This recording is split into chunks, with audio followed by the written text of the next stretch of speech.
Hi students, welcome to my channel. Hi students, இப்போ exercise 3.1ல third sum பார்க்கலாம். Find the numerical coefficient of each of the following terms ன்னு சொல்லியிருக்காங்க.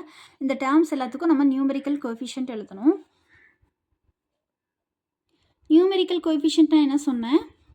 Numbers மட்டும் எழுதுறது, ஓகேவா? வேரியபிள்ஸை விட்டுட்டு நம்பர்ஸ் மட்டும் எழுதுறது தான் நியூமெரிக்கல் கோஎஃபிஷியன்ட். ஃபஸ்ட்டு டேர்ம் எழுதிக்கலாம், -3yx. இதோட நியூமெரிக்கல் கோஎஃபிஷியன்ட் என்னது? -3. நம்பர்ஸ் மட்டும் எழுதுறது தான் நியூமெரிக்கல் கோஎஃபிஷியன்ட். 12kக்கு 12k, இந்த டேர்முக்கு நியூமெரிக்கல் கோஎஃபிஷியன்ட் என்னது? 12. நெக்ஸ்ட்டு y மட்டும் இருக்குது இந்த டேர்மில். அப்படி முன்னாடி எதுவுமே இல்லை அப்படின்னா 1 இருக்குதுன்னு அர்த்தம். ஸோ இதோட நியூமெரிக்கல் கோஎஃபிஷியன்ட் 1. நெக்ஸ்ட்டு 121 BC, இதோட நியூமெரிக்கல் கோஎஃபிஷியன்ட் 121. நெக்ஸ்ட்டு -x இருக்குது, இதோட நியூமெரிக்கல் கோஎஃபிஷியன்ட் -1. எக்ஸ்க்கு முன்னாடி எதுவும் இல்லை அப்படின்னா 1 இருக்குதுன்னு அர்த்தம். ஸோ -1, மைனஸையும் சேர்த்து -1ன்னு எழுதிக்கணும். அடுத்தது 9pq, இந்த டேர்மோட நியூமெரிக்கல் கோஎஃபிஷியன்ட் 9. நெக்ஸ்ட்டு 2ab, இந்த டேர்மோட நியூமெரிக்கல் கோஎஃபிஷியன்ட் 2. ஃபோர்த்து சம்மில் ஃபஸ்ட்டு சப்டிவிஷன் பார்க்கலாம். என்ன கொடுத்துருக்காங்க? Write the variables constant and terms of the following expression சொல்லியிருக்காங்க. ஸோ ஃபஸ்ட்டு சப்டிவிஷனில் 18 + x - y கொடுத்துருக்காங்க. இதோட வேரியபிள்ஸ்லாம் என்ன? நம்ம வேரியபிள்ஸ்னால் என்ன சொன்னேன்? அல்ஃபபெட்டிக் லெட்டர்ஸில் இருக்கிறதெல்லாம் வேரியபிள்ஸ். ஸோ அதில் மட்டும்தான் வேல்யூஸ் சேஞ்ச் ஆகும். வேல்யூஸ் சேஞ்ச் ஆகிறதுனா அது வேரியபிள்ஸ். எக்ஸு ஒய்க்கெல்லாம் நம்ம வேரியபிள் சேஞ்ச் வேல்யூஸ் சேஞ்ச் பண்ணிக்க முடியும். அதனால அது வேரியபிள்ஸ், ஓகேவா? அப்போ இந்த எக்ஸ்பிரஷனில் இருக்கிற வேரியபிள்ஸ் என்ன அப்படின்னா எக்ஸ் ஒய், ஓகேவா?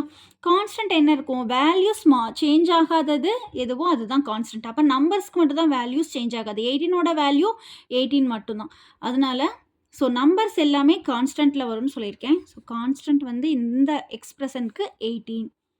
டேர்ம்ஸ் எத்தனை இருக்குதுன்னு சொல்லியிருக்காங்க. டேர்ம்ஸ் எழுதணும் தனியாக. 18 ஒரு டேர்ம், எக்ஸ் ஒரு டேர்ம், அடுத்தது ஒய் எழுதும்போது மைனஸ் சேர்த்து எழுதணும். -y அப்படின்றது ஒரு டேர்ம், ஓகேவா? இதில் நம்பர் ஆஃப் டேர்ம்ஸும் 3 இருக்குது. ஸோ நம்பர் ஆஃப் டேர்ம்ஸ் எழுத சொல்லலை, டேர்ம்ஸ் மட்டும் எழுத சொல்லியிருக்காங்க. ஸோ நம்ம கமா போட்டு மட்டும் எழுதிக்கணும். இப்படி ப்ளஸ் மைனஸ் சேர்த்து எழுதணும் அப்படின்னா அது எக்ஸ்பிரஷன்னு சொல்லுவாங்க. நம்ம கமா போட்டு டேர்ம்ஸ்ன்னு கேட்டாங்கன்னா நம்ம கமா போட்டு எழுதிக்கலாம். So second subdivision 7p - 4q + 5. இதில் வேரியபிள்ஸ் என்னென்ன? பியும் கியூவும் மட்டும். அப்போ P comma Q variables. Constant என்னது அப்படின்னா 5 தான் சொல்லணும். நம்ம கான்ஸ்டன்ட் வந்து 7 4ன்னு எழுதிடக்கூடாது. நம்பர்ஸ் தானே எழுத சொன்னீங்கன்னு சொல்லிட்டு 7 4 சொல்லிடக்கூடாது. ஏன்னா அது வேரியபிள்ஸோட சேர்த்து இருக்குது, சரிங்களா? இதுலேயும் கியூன்ற வேரியபிள்ஸ் சேர்த்து இருக்குது இந்த டேர்மில். ஸோ இந்த டேர்ம் பார்த்தீங்க அப்படின்னா கான்ஸ்டன்ட் டேர்ம் அப்படின்னா பக்கத்தில் வேரியபிள்ஸ் எதுவுமே வராது, வெறும் நம்பர் மட்டும் தான் இருக்கும். ஸோ அதுதான் கான்ஸ்டன்ட் டேர்ம்னு சொல்லுவாங்க. ஸோ கான்ஸ்டன்ட் இதில் 5 மட்டும்தான். நெக்ஸ்ட் டேர்ம்ஸ் எழுத சொல்லியிருக்காங்க, தனியாக பிரித்து எழுதிட வேண்டியதான். 7p, -4q, 5. தேர்ட் சப்டிவிஷன் பாருங்கள். 29x + 13y. வேரியபிள்ஸ் என்ன? X Y. இதில் கான்ஸ்டன்ட் டேர்மே இல்லை, ஓகேவா? ஸோ நோன்னு எழுதிக்கோங்க, கான்ஸ்டன்ட் டேர்மே இல்லை. டேர்ம்ஸ் தனித்தனியாக எழுதிக்கலாம். 29x, 13y.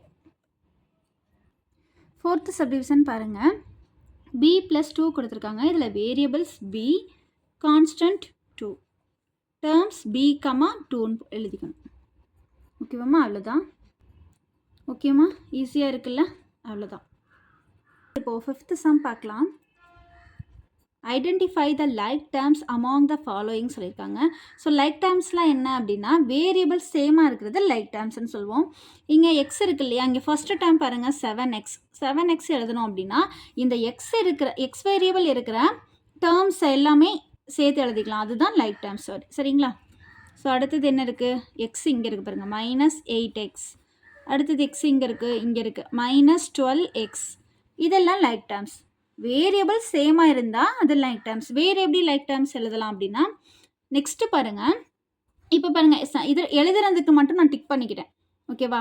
3 டேர்ம் எழுதியிருக்கேன், அதுக்கு மட்டும் டிக் பண்ணிக்கிட்டேன். செகண்ட் டேர்ம் பாருங்கள் 5y வருது, அதுக்கு நம்ம வேறு மாதிரி இன்ட்டு போட்டுக்கலாம் மார்க் பண்ணிக்கிறதுக்கு, நமக்கு தெரிஞ்சுக்கிறதுக்காக. y வேரியபிள்ஸ் இருக்கிற டேர்ம்ஸாக எழுதணும், அவ்வளோதான். ஸோ இங்கே 12y இருக்கா, அது எழுதிக்கலாம். நெக்ஸ்ட் இங்கே இருக்கு, இங்கே -9y இருக்குது. ஸோ இது லைக் டேர்ம்ஸ். ஸோ நெக்ஸ்ட்டு இது அப்படின்னா இப்போ இதெல்லாம் எழுதிட்டோமா, இங்கே இருக்குது பாருங்கள் 6z எழுதணும் அப்படின்னா இப்போ z வேரியபிள் இருக்கிற டேர்ம்ஸ்லாம் எழுதிட்டோம் அப்படின்னா அது லைக் டேர்ம்ஸ்னு சொல்லுவோம் நம்ம. ஸோ 6z எழுதியாச்சு. நெக்ஸ்ட்டு வெறும் z மட்டும் இருக்குது, கமா z. அடுத்தது இங்கே 11z இருக்குது பாருங்கள். So 11z. ஸோ லைக் டேர்ம்ஸில் நம்ம பிரித்து எழுதிட்டோம். 6th சம் பாருங்கள். இப்போ if x equal to 2 and y equal to 3 then find the value of the following expression. First சப்டிவிஷனில் 2x minus 3y கொடுத்துருக்காங்க.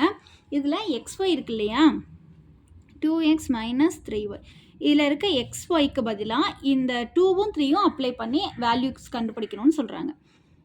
ஸோ 2xக்கு பதிலாக என்ன சப்ஸ்டிட் பண்ண சொல்லியிருக்காங்க, 2 மைனஸ் என்ன இருக்குது 3. ஓகேவா, எக்ஸ்க்கு பதிலாக நான் 2 அப்ளை பண்ணியிருக்கேன். ஓகேவா, இப்போ இங்கே 3க்கு பதிலாக என்ன பண்ண சொல்லியிருக்காங்க, சரி ஒய்க்கு பதிலாக என்ன பண்ண சொல்லியிருக்காங்கன்னா 3 அப்ளை பண்ண சொல்லியிருக்காங்க. ஒய்க்கு பதிலாக 3, எக்ஸ்க்கு பதிலாக 2 அப்ளை பண்ண சொல்லியிருக்காங்க. 2 2s are 4, இங்கே நடுவில் மைனஸ் இருக்குது, 3 3s are 9. ஸோ 9ல் 4 போயிடுச்சு அப்படின்னா நம்ம என்ன பண்ணுவோம், ப்ளஸ்ஸு மைனஸு இருக்கிறதுனால நம்ம சப்ட்ராக்ட் பண்ணி பிக்கஸ்ட் நம்பரோட சைன் போடுவோமா. அப்போ 9ல் 4 போயிடுச்சுன்னா 5, பிக்கஸ்ட் நம்பரோட sign minus. So -5 answer. Second subdivision பாருங்கள், எக்ஸ் ப்ளஸ் ஒய். எக்ஸ்க்கு என்ன, எக்ஸ் ப்ளஸ் ஒய். ஸோ எக்ஸ்க்கு என்ன வேல்யூ சப்ஸ்டிட் பண்ண சொல்லியிருக்காங்க, 2 சப்ஸ்டிட் பண்ண சொல்லியிருக்காங்க. ப்ளஸ் ஒய்க்கு 3 அப்ளை பண்ண சொல்லியிருக்காங்க. So 2 + 3 5 answer. தேர்ட் சப்டிவிஷன் பாருங்கள், 4y மைனஸ் எக்ஸ். 4 ஒய்க்கு பதிலாக நம்ம என்ன சப்ஸ்டிட் பண்ண சொல்லியிருக்காங்க, 3 மைனஸ் எக்ஸ்க்கு பதிலாக 2 சப்ஸ்டிட் பண்ண சொல்லியிருக்காங்க. ஓகேவா, பண்ணியாச்சு. நடுவில் மைனஸ் இருக்குது, ஸோ மைனஸ் போட்டாச்சு. 4 3s are 12 minus 2 equal to 10 ஆன்சர். ஃபோர்த்து சப்டிவிஷன் பாருங்கள், X plus 1 minus y. X plus 1 minus y. So எக்ஸ்க்கு பதிலாக நம்ம என்ன அப்ளை பண்ணணும், 2 + 1 இங்கே இருக்குது, இங்கே இருக்க மைனஸ் எழுதிக்கலாம்.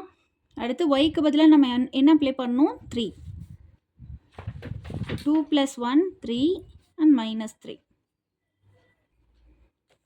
ஸோ 3ல் 3 போயிடுச்சு அப்படின்னா 0. ஈஸியாக இருக்கல ஸ்டூடெண்ட், சம்ஸ் எல்லாமே உங்களுக்கு ஈஸியாக புரியும்னு நினைக்கிறேன். தேங்க்யூ.